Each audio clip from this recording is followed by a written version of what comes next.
Falando aqui de tentativa de assassinato do Trump, você deve ter visto, porque saiu alguma coisa na imprensa brasileira, que no domingo, agora recentemente, dia 15 de setembro, o ex-presidente Trump estava jogando golfe no seu campo particular em West Palm Beach, aqui na Flórida, que por um acaso foi onde eu conheci o Trump pela primeira vez.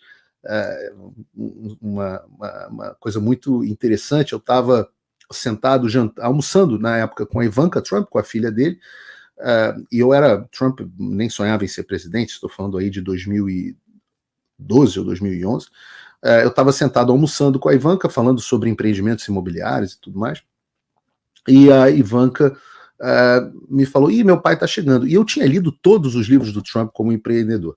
Nisso eu ouço um barulho danado e pousa um helicóptero que mais parecia um ônibus escolar, né? E desce dele o Trump. E aí a Ivanka me pergunta, você quer conhecer meu pai? Eu falei, pô, claro que eu quero, né? Seu pai é uma grande inspiração para mim. Quando ele vem na minha direção, fala com a filha e tal, e aí a filha fala, poxa, pai, esse aqui é o Paulo Figueiredo, a gente está falando com ele sobre empreendimentos no Brasil e tal. Aí ele foi muito cordial, falou assim, poxa, muito prazer e tal, ok. E nisso ele foi começar a conversar com as outras pessoas que estavam ali falando sobre, tava lá o cara na época o Trump ainda era querido pela elite, né? Então tava lá o presidente do JP Morgan, só a elite, assim, sentado no restaurante do clube de golfe.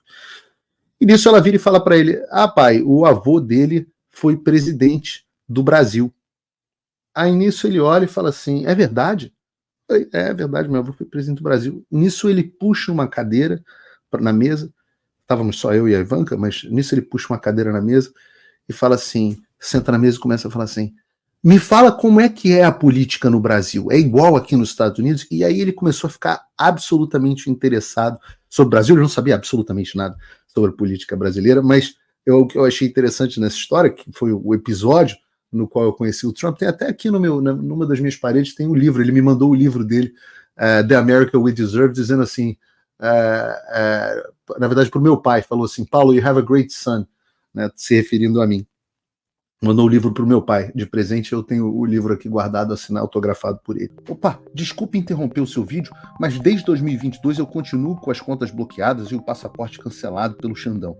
Se você aprecia o meu trabalho e tudo que eu faço pela liberdade de expressão, tem um lugar onde você pode se tornar meu apoiador com uma pequena quantia por mês.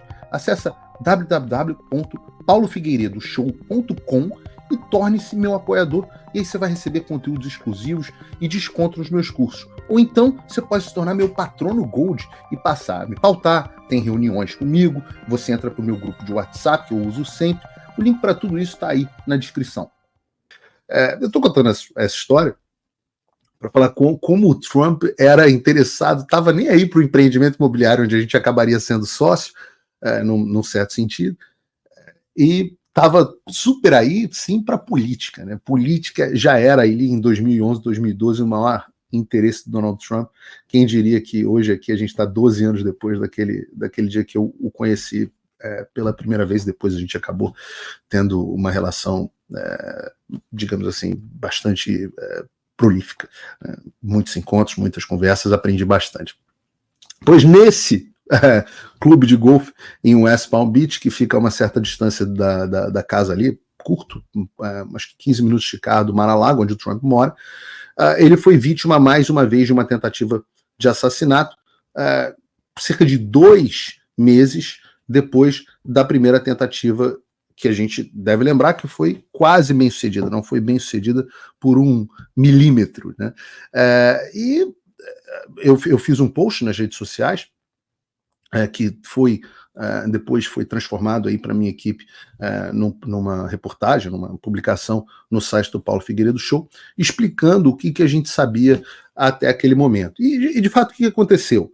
Né? Bom, dessa vez, graças a Deus, o Trump não chegou a ser alvo de nenhum disparo, isso porque o serviço secreto foi menos incompetente e conseguiu identificar o atirador antes que ele pudesse agir, né? Esse atirador, que se chama Ryan Wesley Ruth, né, foi visto pelos agentes do serviço secreto quando o cano de um fuzil AK-47 foi identificado saindo de um arbusto ao longo do percurso do campo de golfe, o que é muito interessante, né?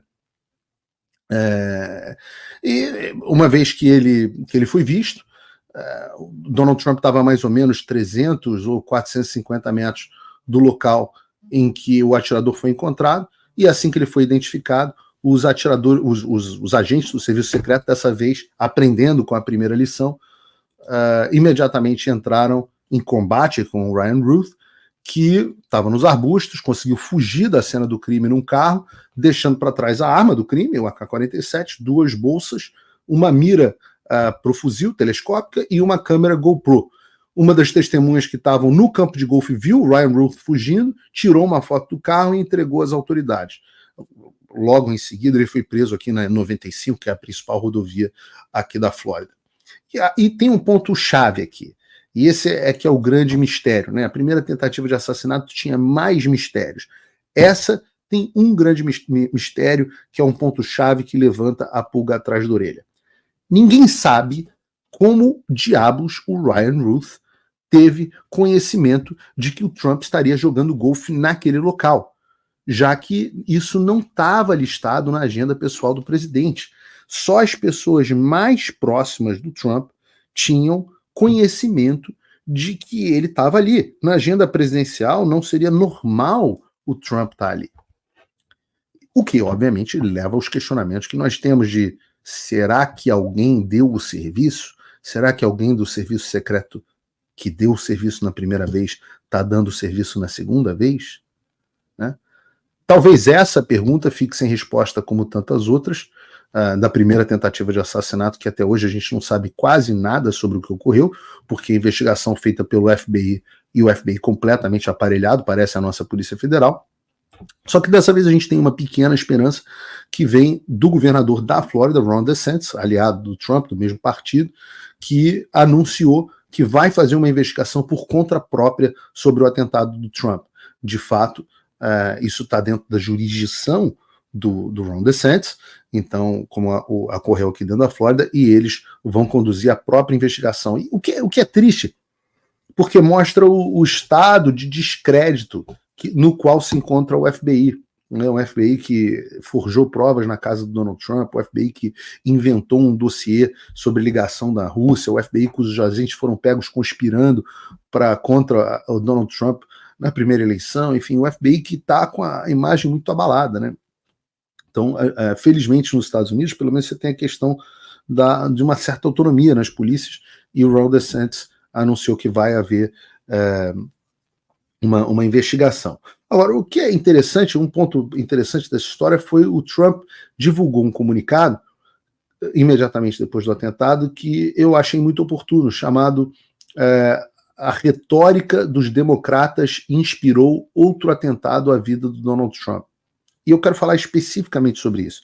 Nesse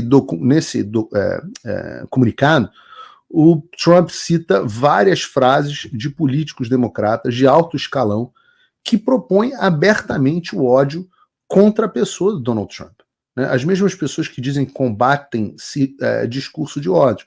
Então, a gente pode citar, por exemplo, como o Trump cita, que o Joe Biden, alguns dias antes do último atentado, disse que é a hora de colocar o Donald Trump na mira.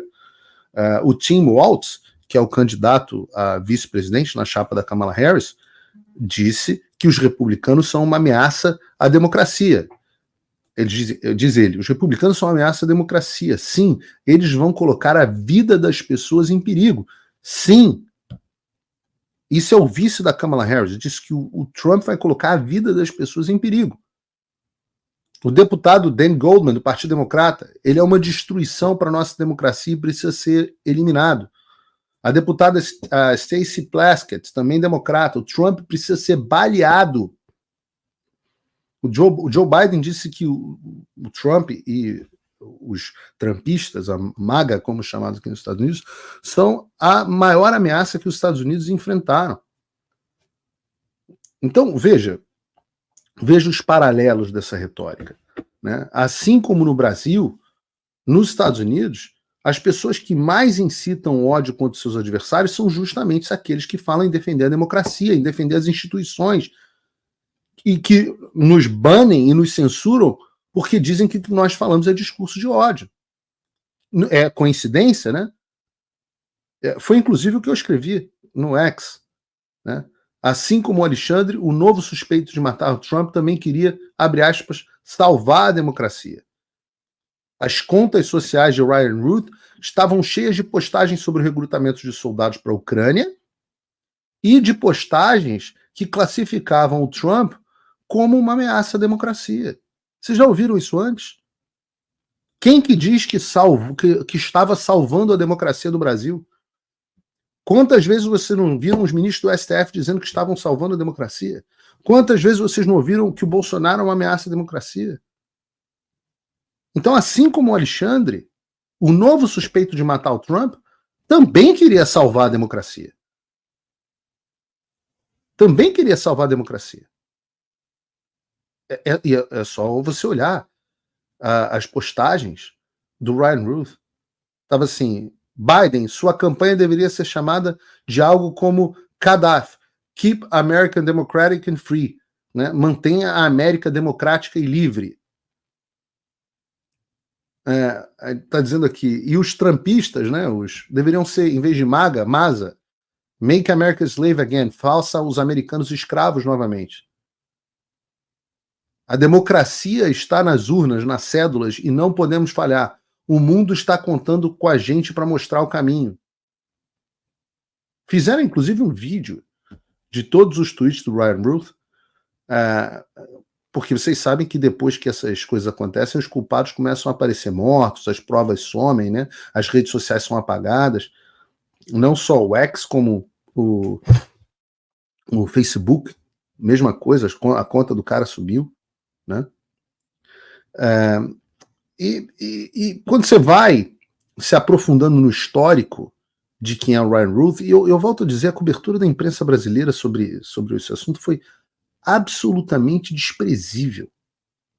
Uma cobertura absolutamente desprezível, como se a tentativa do assassinato do candidato favorito, né? Vale dizer que, e a gente vai falar sobre isso, Donald Trump é o candidato favorito hoje para as eleições americanas, para se tornar presidente, e um ex-presidente, talvez um dos mais importantes da história americana. A gente pode dizer que a imprensa brasileira, e num certo sentido até americana, trataram isso como se fosse uma coisa comum. Ora, se a Kamala Harris tivesse tido uma unha encravada, isso seria, assim, por conta de uma manicure republicana, isso teria sido assim notícia em todos os dias. Manicure republicana tenta matar Kamala Harris, né?